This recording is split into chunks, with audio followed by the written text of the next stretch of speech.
Fahameravatsika tsirairay avy-indray atratra ity zoma fa 7 volana jolay ity misaotra an'Andriamanitra isika fa mbola afaka miantso azy indray ary isaorantsika indrindra ihany koa ny fanahy masina izay mamelombelona ny fanahintsika.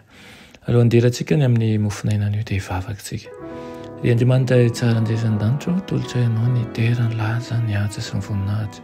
Misaotra anao izay iray eo satria mbola nomeno tombontsoa lehibe indray an'io dia ny ahafahany misitraka ny fahasoavanao ary ihany koa ny miaino ny fitarihana izay avy aminao.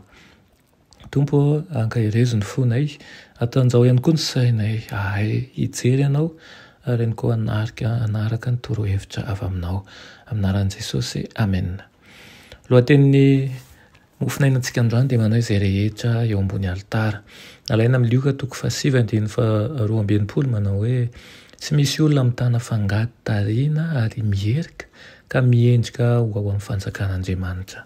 Amen.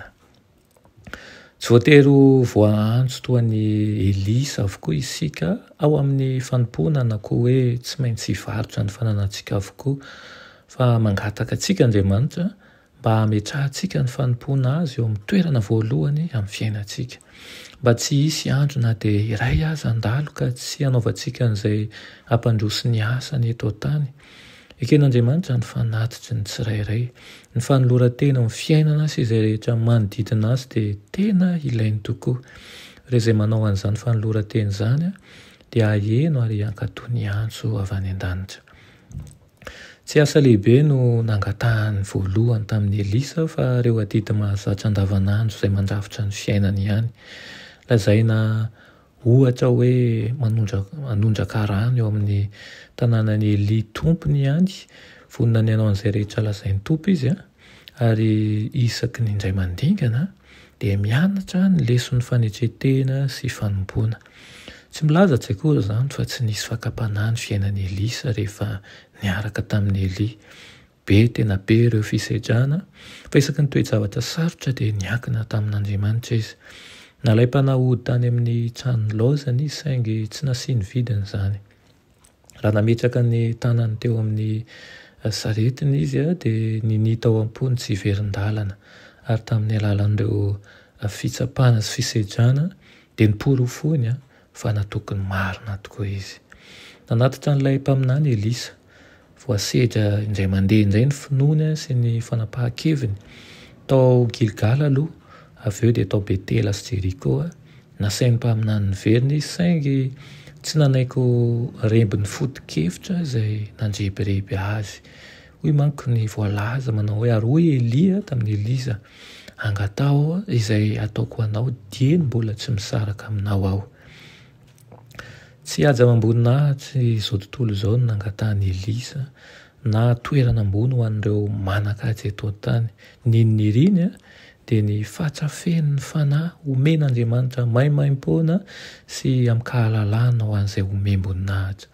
Fantany fa tsy misy afa-tsy ny fanahy ihany no nitoetra tao amin'ny Elia na tonga azy mendrika ny toerana teo amin'ny Israely izay niantsoan'Andriamanitra azy. Ka nangataka izy manao hoe masina ianao, aoka ny anjara ndroa amin'ny fanahinao mba ho ahy.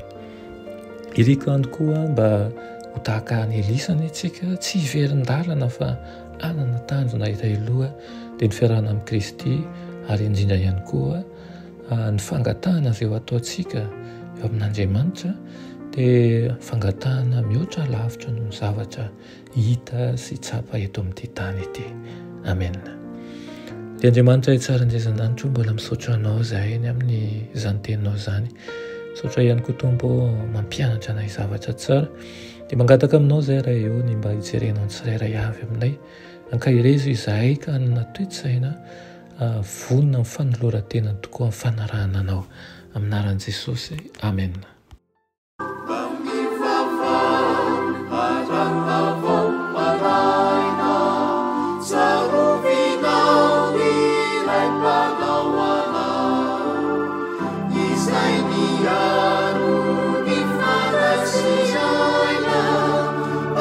Salam